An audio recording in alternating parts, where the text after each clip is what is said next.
우리는 주일 첫 번째 예배 때에 항상 10계명을 교독하기 때문에 한 해 동안 52번이나 10계명을 읽습니다.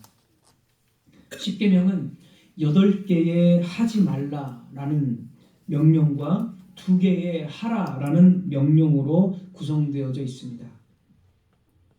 예를 들어서 4계명의 안식일을 지켜라, 5계명의 부모를 공경하라. 이 2가지는 하라라는 명령이고, 이 2가지를 제외하고는 나머지 8개는 전부 다 아주 강한 어법으로 결코 하지 말라라고 10계명은 강조합니다. 히브리 원문을 보면 하지 말라, 결코 하지 말라, 이 말이 가장 먼저 나옵니다.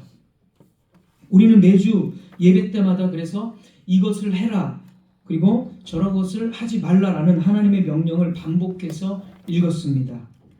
사실 그런데 우리는 하지 말라로 구성된 이 명령들을 본성상 별로 좋아하지 않습니다. 그런 관점에서 보면 10계명은 오늘날의 감성이나 교육 철학과는 어딘가 맞지 않아 보입니다. 우리 본성과도 사실 맞지 않고, 하나님께서는 단호하게 결코 하지 말라라고 말씀하시지만 우리는 그런 명령, 그런 언어를 본성적으로 싫어합니다. 부드럽게 이야기하는 걸 원하고 대화식으로 설득해 주는 것을 원하지, 절대 하지 마 이런 명령을 우리는 본성상 싫어합니다. 그래서 이 요즘의 이 교육 철학, 교육학이나 심리학에서도 이런 명령형의 대화법은 좋지 않다라고 말합니다. 하지마, 그건 틀렸어와 같은 말은 상대방의 마음을 다치게 하고 마음을 닫아버린다는 거예요. 이렇게 하지마, 틀렸어라고 말하면. 그리고 내면의 자발성을 억압한다고 교육학이나 심리학은 말합니다. 그래서 이런 현대 교육학과 심리학이 이제 이 오늘날 공교육이든 사교육이든 다 들어왔기 때문에 부모들이 아이들을 훈육할 때도 이건 나쁜 거야, 하지 마라고 말하지 않고 이건 이렇게 하는 게 더 좋을 것 같아, 마치 타이르듯이 이야기를 해야 아이의 어떤 이 정서에 좋다고 말합니다. 그건 나쁜 거야, 하지 마라고 말하면 이건 부정적인 말이기 때문에 아이가 부정적인 자아상을 갖게 된다고 심리학자 또는 현대 교육학자들은 이야기합니다. 그래서 여러분들 아시겠지만은 요즘 어린이집이나 유치원의 교육을 보면 선생님들은 절대 아이들에게 명령을 하지 않습니다. 이미 명령하는 게 사실 금지된 것 같습니다. 그래서 어떤 아이가 나쁜 행동을 하면 하지 마 이렇게 이야기하는 것보다 이렇게 하면 이게 더 좋을 것 같아 이렇게 이야기하거나, 계속 장난을 계속 치면 지금은 공부하는 시간이니 공부에 집중하자 이런 식으로 돌려서 이야기를 합니다. 그러나 서두에 말씀드린 대로 10계명은 그런 식의 교육이 아닙니다. 도둑질 하지 마, 탐내지 마, 살인하지 마 이런 식으로 8개나 결코 하지 말라, 그리고 2개는 반드시 해야 돼 라고 오직 명령으로만 우리를 교육하고 있습니다. 그렇다면 누가 더 지혜로운 것입니까? 결과는 우리가 보듯이 이미 다 증명되었습니다. 오늘날 공교육의 현실과 주변의 어떤 초등학생들이나 청소년들의 말과 행동을 보면 정말 심각하게 비도덕적이고 아무도 그들을 나무랄 수 없는 현실이 되었습니다. 그래서 뉴스 보면 아무리 선생님이 이야기해도 귀등으로도 듣지도 않고 그냥 수업 시간 아예 대놓고 자고 떠들고 뭘 아무리 해도 선생님들이 아이에게 한마디도 하지 못하는 게 지금 공교육의 현실입니다. 나쁜 것을 왜 나쁜 것이다 라고 정확하게 이야기하지 못하고 나쁜 짓을 하지 말라라고 이야기하는 것이 뭐가 잘못됐습니까? 10계명은 분명히 그렇게 이야기하고 있는데 왜 그게 잘못됐다라고 이야기하고 있습니까? 하나님은 10계명으로 우리의 자녀들을 교육하기를 원하십니다. 기독교인들이 하나님의 교육법을 버리고 현대 교육학이나 심리학이 주장하는 방법을 따라야 합니까? 속지 마십시오. 현대 교육학이 굉장히 그럴듯하게 보이고 더 교양 있어 보이지만 그렇게 아이들을 교육했다가는 그 아이는 나중에 아무 말도 듣지 않고 자신이 모든 것의 주권자라고 생각할 것입니다. 그게 지금 이 현실에서 우리가 주변에서 이미 다 보고 있습니다. 우리는 정확하게 그렇게 하는 것은 나쁜 것이다, 그것은 죄다라고 마땅히 네가 할 것은 또 해야 된다라고 십계명의 교육법을 따라야 합니다. 성인이 된 우리 역시 마찬가지 아니겠습니까? 아이들이 죄악된 본성을 가지고 있는 것과 마찬가지로 우리도 역시 죄악된 본성을 가지고 있습니다. 그래서 우리 역시 하나님의 교육법대로 하나님이 그건 죄다, 그것은 나쁜 것이다 라고 그렇게 교육하기를 원하신다면 우리 역시 그 교육법을 따라야 합니다. 비록 본성상 그것이 우리를 불편하게 할지라도 하나님이 십계명을 통해서 우리를 그렇게 교육하기를 원하신다면 우리는 하나님이 우리의 주인이시고 성경은 하나님의 계시고 하나님의 말씀이기 때문에 반드시 세상 철학, 세상 교육학을 따르지 말고 하나님의 교육법을 따라야 하는 것입니다. 그래서 하나님께서는 아이들뿐만이 아니라 성인들에게도 십계명을 엄격하게 선포하셨다라고 말합니다. 우리 115문 질문을 한번 제가 읽겠습니다. 115문, 만약 아무도 이 생에서 십계명을 완전히 지킬 수 없다면 왜 하나님이 십계명을 그렇게 엄격하게 선포하셨습니까? 113문도 한번 보겠습니다. 113문. 그러나 하나님께로 돌아온 사람은 이 계명을 완전히 지킬 수 있습니까? 라고 질문하고 아닙니다. 가장 거룩한 사람이라 해도 이 생에서는 순종의 작은 시작만을 할 수 있을 뿐입니다. 십계명을 우리가 완전하게 지킬 수 없는데 왜 하나님은 왜 그렇게 엄격하게 십계명을 선포하셨고 왜 우리에게 십계명을 말씀으로 남겨두셔서 특별히 구약에만 있는 게 아니잖아요. 십계명이 이미 아시겠지만 구약의 십계명이 신명기와 출애굽기에 있지만은 신약 성경을 보면 십계명을 전체를 인용하진 않지만 신약 성경은 십계명을 더 많이 기록하고 있습니다. 예수님도 십계명을 이야기하셨죠. 바울도 십계명을 이야기했죠. 베드로도 이야기했고 그 야고보서도 제 기억에 이야기한 것 같고 굉장히 우리가 생각하는 것 이상으로 신약 성경은 십계명이 많습니다. 예수님이 너희는 살인하지 말라. 이렇게 한 것이 또 살인한 것, 미워하는 것까지 살인이다. 예수님 십계명을 말씀하셨고 바울도 에베소서 5장인가요? 6장인가요? 거기서 너희들이 부모를 공경해라. 그거를 또 그대로 하고 갈라디아서도 탐욕하는 자, 우상숭배하는 자, 도둑질하는 자, 간음하는 자 그런 자들은 하나님의 나라를 차지할 수 없다. 들어올 수 없다. 간음, 우상숭배 다 십계명 아닙니까? 다 십계명이에요. 신약 성경의 십계명이 엄청나게 많은 거죠. 왜 하나님께서는 우리를 구약이든 신약이든 십계명을 기록하게 하셨고 우리가 다 지킬 수도 없는데 왜 그것을 엄격하게 선포하셨는가? 우리는 그것을 오늘 교리문답을 통해서 살펴보려고 합니다. 하나님께서 우리에게 십계명을 엄격하게 선포하신 이유를 교리문답을 바탕으로 3가지 정도로 요약해서 말씀을 드리겠습니다. 첫 번째로 십계명을 엄격하게 선포하신 이유, 바로 우리의 죄를 드러내기 위함입니다. 우리의 죄를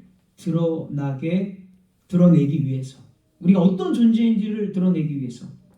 이 십계명은 이제 율법이죠. 율법. 십계명 이꼬르 율법이라고 오늘 똑같은 말입니다. 네, 그렇게 생각하시면 되겠습니다. 율법, 십계명, 계명과 율법 같은 말입니다.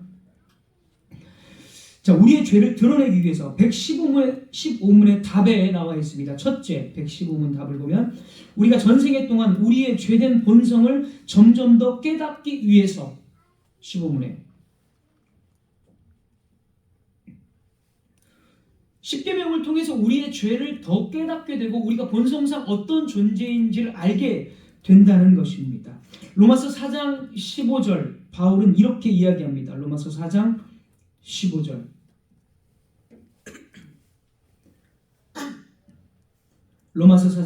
율법은 진노를 이루게 하나니 율법이 없는 곳에는 범법도 없느니라. 여기 이제 율법이 계명하고 같은 말입니다. 제가 말씀드렸듯이. 자, 율법이 없는 곳에는 범법도 없다. 이렇게 말합니다. 범법이라는 것은 법을 어겼다. 그것을 범법이라고 하죠. 자, 이게 무슨 말이냐면 아담의 타락 이후에 이 세상에 이제 죄가 들어왔습니다. 타락 이후에 죄는 항상 존재합니다. 그런데 범법이라는 것은 조금 다릅니다. 범법이라는 것은 말 그대로 법을 어긴 상태, 그것을 범법이라고 하는데, 범법이 되려면은 뭐가 있어야 합니까? 법이 있어야 됩니다. 죄가 있을지라도 법이 없다면 범법은 아닙니다. 법이 있는 상태에서 법을 어기는 것이 범법인데, 법이 없다면 범법이라는 것 자체가 성립이 안 되는 것이죠. 바울이 지금 그 얘기한 겁니다. 로마서 4장 15절에. 자, 그래서 이 계명 율법 같은 말이죠. 율법이 있으면 이제 어떤 상황이 됩니까? 율법이 있으면 율법을 어기는 일이 발생합니다. 계속 범법이 발생하는 거죠. 예를 들어서 10계명의 5계명 부모를 공경하라라는 율법이 있습니다. 그 율법이 있으면 부모를 공경하지 않는 나를 보면서 나 율법을 지금 어겼구나, 나 범법했구나 라는 것을 깨닫게 됩니다. 부모를 공경하라라는 율법이 없으면 내가 범법했구나, 이거 못 깨달아요. 못 깨달아. 탐내지 말라라는 율법, 10계명의 10번째 계명, 탐내지 말라라는 계명이 있으면 내가 탐낸 걸 보고 나 10계명의 10번째 계명을 내가 범법했구나, 내가 어겼구나라고 깨닫게 됩니다. 그런데 탐내지 말라라는 그 율법이 없으면 내가 마음속으로 탐을 냈든 욕망을 했든 그게 범법했다라는지를 모릅니다. 그런 의미입니다, 지금. 그러니까 10계명을 대할 때 우리는 제가 여러 번 지금 예를 들어준 것처럼 10계명은 뭐죠? 하나님 사랑, 이웃 사랑이죠. 그걸 종합해보면 10가지 계명을 2가지로 딱 요약하면 예수님께서 말씀하신 대로 하나님을 전심으로 사랑해야 된다, 이웃을 내 몸과 같이 사랑해야 된다. 이게 10계명을 요약한 것입니다. 그래서 10계명을 딱 보면 나는 하나님을 전심으로 사랑하지 않는구나, 그러면서 나는 계명을 어겼구나, 율법, 범법자구나 라는 것을 깨닫게 되는 것입니다. 그래서 우리가 일반적으로 세상 법을 보통은 거의 잘 안 어기기 때문에, 도둑질 그래도 사람들이 잘 안 하기 때문에, 왜냐하면 도둑질 했다가는 참 수치스러운 일을 당하게 되고 그 전과라는 것도 생기게 되고, 그러니까 도둑질이라는 걸 잘 안 하지만 욕망하고 훔치고 싶은 마음은 분명히 사람 마음속에 갖고 있습니다. 어느 누구나 다 욕망하고 훔치고 탐내고 싶어하는 마음 다 있어요. 그런데 세상 법은 그런 것을 범법이라고 이야기하지 않아요. 그러니까 세상 법으로는 욕망하고 탐내는 것이 있을지라도 나는 법을 어겼구나라고 생각할 수가 없습니다. 하지만 우리 성도들은 진짜 훔치지 않았을지라도 마음속으로 욕망하고 탐하는 것, 자신의 모습을 보면 어떻게 생각하죠? 난 진짜 전적으로 타락한 존재가 맞구나. 나는 하나님께서 말씀하신 계명을 지킬 수 없는 존재이구나. 탐내지 말라고 했는데 순간 나도 모르게 탐내고, 살인하지 말라고 했는데 순간 저 사람을 향해서 막 마음속으로 욕을 하고, 그러면서 나는 지금 살인하지 말라 계명도 어기고 탐내지 말라는 계명도 어기고 나는 이 모든 것을 지금 다 어겼구나. 하나님을 사랑하지 않는구나. 사랑한다고 하지만 진짜 무슨 뭐라도 내가 되는 양, 마치 내가 더 높은 위치에서 하는 것처럼 내가 하나님을 이렇게 하면서 나 이 정도 하니까 하나님께 의기양양하게 그렇게 내가 하고 있구나. 그런 것을 율법이라는 10계명이라는 것을 통해서 깨닫게 된다는 거예요.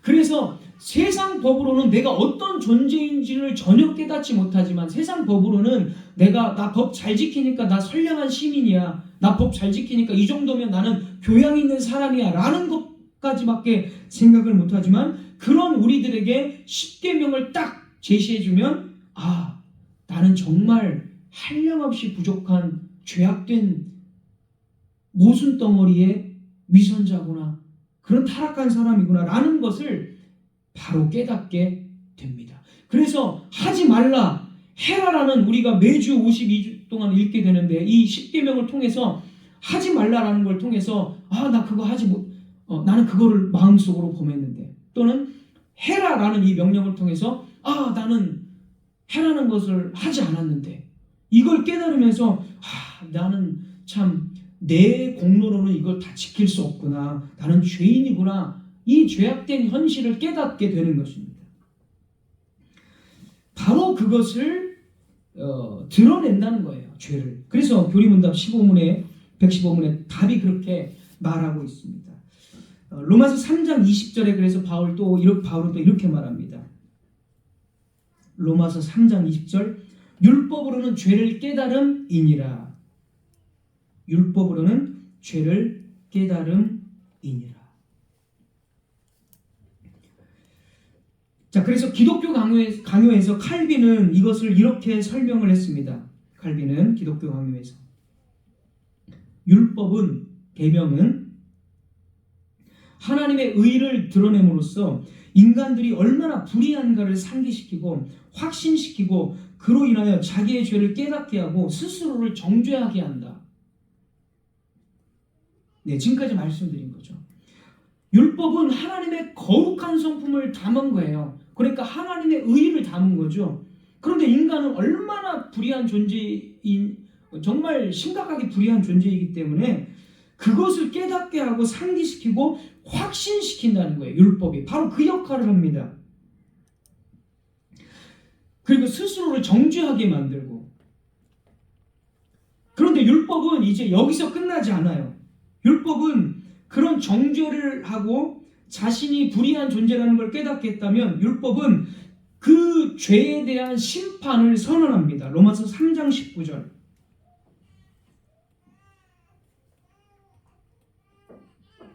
로마서 3장 19절. 율법이 말하는 바는 율법 아래에 있는 자들에게 말하는 것이니 이는 모든 입을 막고 온 세상으로 하나님의 심판 아래에 있게 하려 함이다. 자, 이게 무슨 말이냐면 인간은 율법을 절대로 지키지 못합니다. 완전하게 지킬 수가 없어요. 세상에 여러분 그냥 상식적으로 생각해 보십시오. 부모를 공경하라. 다 부모를 사랑하고 존중하는 마음이 있겠죠. 정상적인 사람이라면. 그러면 그 사람이 정말 일평생 동안 정말 부모를 진짜 사랑하고 진짜 공경합니까? 부모가 뭘 조금 이렇게 하면 막 짜증나는 마음이 순간 다 올라오는 거예요. 아무리 부모를 존경하고 나를 길러준 은인이라 할지라도. 절대로 인간은 율법을 완전히 지킬 수가 없어요. 그게 타락한 인간의 모습입니다. 그래서 이렇게 율법을 지키지 못하는 인간에게 하나님은 입을 막고 심판 아래에 가둬버린다는 뜻이에요. 심판 아래에 있게 한다. 그러니까 율법은 죄인으로 낙인을 찍어서 너 율법 지키지 못하지? 그러니까 너는 하나님의 심판을 받는 게 마땅해. 너는 멸망이야. 영원한 지옥이 이제 너에게 네가 나중에 하나님의 영원한 지옥의 심판을 받을 것이다. 이런 것을 선언해 주는 거예요. 율법이. 우리는 율법을 못 지키니까. 그러니까 이것은 이제 율법의 저주라고 말하죠. 그래서 율법은 감추어진 우리의 죄를 다 폭로하고 그 죄가 하나님 앞에서 얼마나 심판받을 죄라는 것을 깨닫게 합니다. 그래서 율법은 모든 입을 막고 하나님의 심판 아래에 있게 한다. 바울이 지금 그렇게 이야기하고 있는 것입니다. 자, 그러면 이러한 상태, 하나님의 심판 아래에 있고 율법을 나는 아무리 지키려고 해도 하나도 지키지 못합니다 라는 자신의 처지를 깨닫게 되면 인간은 이제 어디를 봐야 됩니까? 이런 사실을 정확하게 깨달으면 자기 자신으로 소망을 찾을 수 있을까요? 내가 율법 못 지키지만 그래, 불교에서 말하는 것처럼 내가 산에 가서 돌을 닦아보자. 정말 잠도 안 자고 무슨 수행을 다해서 그래도 하나님께서 말씀하신 의를 내가 한번 이루어보자. 이런 생각이 상식적으로 맞을까요? 지금 세상에서는 그렇게 하는 사람들이 굉장히 많지만 성경에서는 절대 그럴 수 없다는 거죠. 상식적으로 자기가 그렇게 율법을 지킬 수 없는데 뭐 선을 쌓고 수행을 하고 그렇다고 해서 자기가 무슨 뭐 율법이 말하는 그 의를 지킬 수 있습니까? 없다는 거예요. 인간에게는 어떤 희망이 없다는 것을 율법이 가르쳐 줍니다. 그래서 율법을 엄격하게 선포하신 것입니다. 하나님께서. 두 번째로 그렇게 율법을 엄격하게 선포하신 다음에 이제 율법은 결국에 인간에게는 소망이 없기 때문에 더 하나님께서 인정하시는 의를 바라보게 되는데 그 의가 뭐예요? 예수 그리스도죠. 그래서 이 율법을 엄격하게 선포하심으로써 결국엔 예수 그리스도를 바라보게 하시기 위함입니다. 두 번째는 115문의 답의 그 두 번째 이유를 설명하고 있습니다. 답의 두 번째 줄 그리고 그렇게 되므로 거기 보십시오. 그리고 그렇게 되므로 그리스도 안에 있는 죄의 용서와 의를 더 간절히 추구하게 하기 위함이다. 우리 인간 안에는 어떠한 희망도 없고 오직 불의와 타락밖에 없기 때문에 진짜 의, 하나님의 의이신 예수 그리스도를 바라보고 추구하도록 율법을 엄격하게 선포하셨다는 거죠. 갈라디아서 3장 24절입니다. 갈라디아서 3장 24절.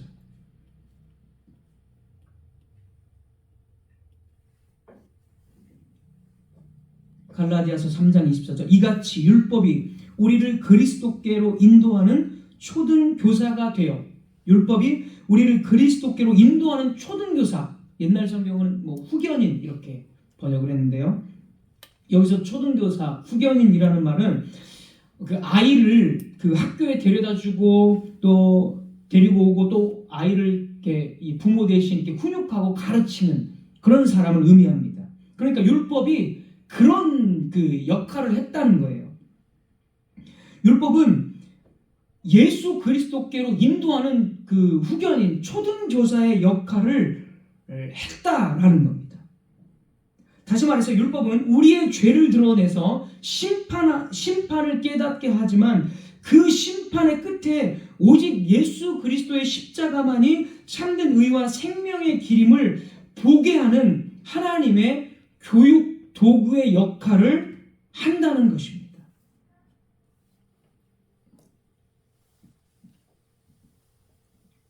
그게 율법의 역할이에요. 그러니까 지금까지 설명드린 대로 율법은 죄를 깨닫게 하고 죄 때문에 심판이 있고 인간은 모든 심판 안에 갇혀있기 때문에 자신 안에서 자신의 행위로는 어떤 소망을 품을 수도 없습니다. 그래서 인간이 아니라 다른 외부에서의 소망과 그 의를 찾기를 시작해요. 그 의와 소망이 예수 그리스도라고 성경은 가르쳐 주고 있어요. 그러니까 결국에는 자기의 죄를 깨닫고 하나님의 심판을 깨닫는 자는 예수 그리스도를 바라보게 된다라는 것이죠.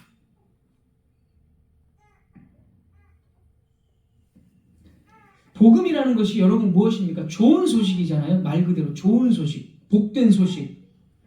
이 복된 소식, 좋은 소식이 되려면 반드시 자신에 대한 실체, 일종의 나쁜 소식, 자기가 어떤 존재인지 자신의 실체를 깨달아야 됩니다. 그 실체가 뭡니까?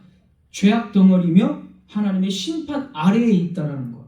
그것을 깨닫는 자가 복음이 예수 그리스도의 복음이 선포되었을 때 내가 사는 길이 바로 저기에 있구나. 바로 예수 그리스도가 나의 의이시고 나의 생명이시구나 하면서 그때 비로소 예수 그리스도를 믿게 되는 거예요. 예수님께서는 이런 것을 탁월한 비유로 설명을 해주셨습니다. 마태복음 9장 12절. 마태복음 9장 12절. 예수께서 들으시고 이르시되 건강한 자에게는 의사가 쓸데없고 병든 자에게라야 쓸데있다. 건강한 자는 의사를 찾지 않습니다. 예수님 이거 비유를 말씀하신 거예요. 지금까지 제가 말씀드린 거. 아픈 사람이 의사를 찾아요. 그러니까 무슨 말이냐면 자신의 죄악된 상태 하나님의 심판을 철저하게 깨닫는 사람이 우리의 영혼의 의사이신 예수 그리스도를 찾는 거예요. 자신이 죄악된 존재인지 하나님의 심판이 진짜 있는지 없는지를 모르는데 왜 예수 그리스도를 찾습니까? 찾을 이유가 없어요. 이거 유대인들에게 하신 말씀인데 유대인들이 예수님을 왜 거부했습니까?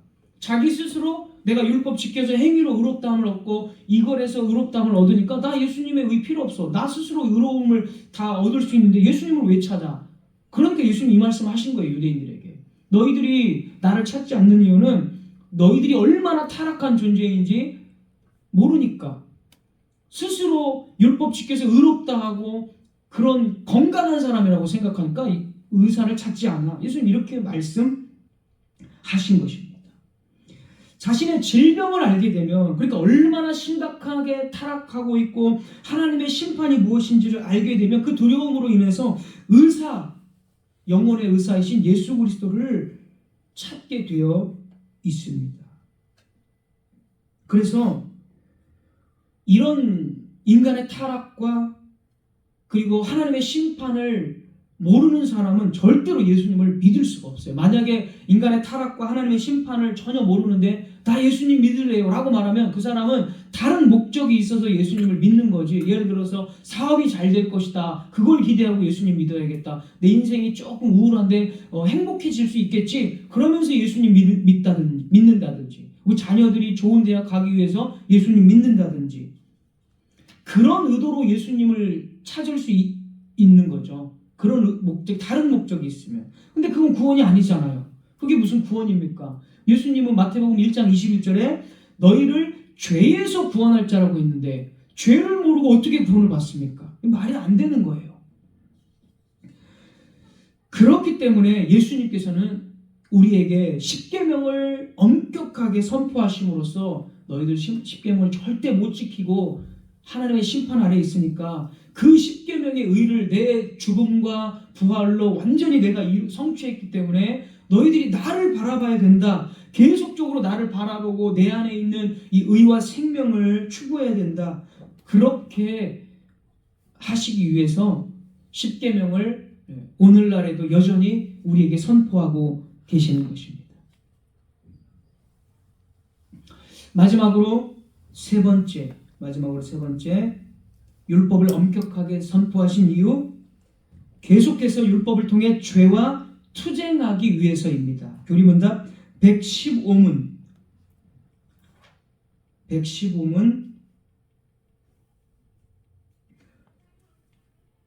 답을 보시면요. 둘째 부분 하나 둘 셋 위에서 세 번째 줄 둘째 한번 보겠습니다.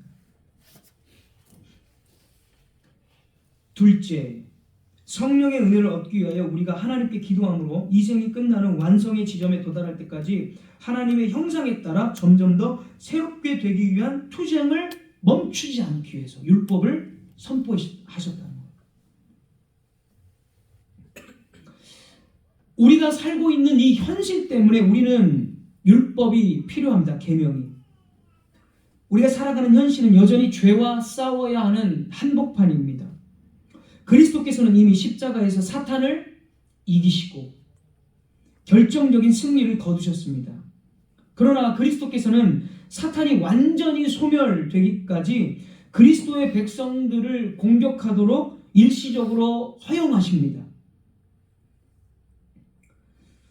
그 이유는 그리스도께서 자신의 백성들이 사탄의 공격 속에서 믿음으로 자라가게 하고 성령 안에서 성숙하도록 하시기 위함이고 또 밀과 이 가라지 곡식과 알곡과 가라지를 또 가려내시기 위함입니다. 진짜인지 아닌지를 시험하시고 또 가려내시기도 하죠. 따라서 율법의 엄격한 선포는 단지 그냥 정죄하고 끝나는 것이 아니라 영적 전투의 가운데서 우리를 경계시키고 깨닫게 하는 하나님의 훈련 도구입니다. 우상 숭배하지 말라라는 율법을 통해서 이 세상 가운데 우리가 얼마나 우상을 좋아합니까? 돈이 우상이 되고 자식이 우상이 되고 사랑하는 아내와 남편이 우상이 되고 뭐 애인이 우상이 되고 이런 현실 속에서 우상 숭배하지 말라, 하나님만을 사랑해라 라는 말씀을 통해서 우리 자신을 계속 훈련시키는 거죠. 우리는 또한 여전히 연약합니다. 불완전하고 죄를 좋아하고 사탄의 유혹 속에서 쉽게 또 흔들립니다. 그럴 때 율법은 하지 마, 반드시 해야 돼 라는 이 장군의 명령처럼, 군사인 우리, 이 병사들인 우리가 장군의 명령이 하지 말라라고 했을 때 그 명령을 딱 기억하고, 아 그렇지, 이것은 하면 안 돼. 우리의 대장 되신 예수 그리스도께서 하지 말라라고 말씀하셨기 때문에 율법은 영적 전투 속에서 방향을 잃지 않게 하는 하나님의 깃발이 됩니다. 일종의 군법이라고도 볼 수 있죠. 비유로 치자면 군율, 군법. 그렇게 해서 우리를 계속 지켜주시는 것입니다. 너희들 세상을 탐하지 마라. 탐심을 부리지 마라. 한번 탐심 부리다 계속 탐심을 부리게 되고 결국엔 세상에 도취되고 세상에 잠식당하게 된다. 계속 하나님이 방향을 율법을 통해서 제시해 줍니다. 거룩하게 살 수 있도록. 물론 그리스도께서 다시 오실 날이 되면 이 전쟁은 완전히 끝날 것입니다. 그날에는 사탄과 모든 악인들이 지옥 가운데 던져지고 우리 안에 죄성도 완전히 사라질 것입니다.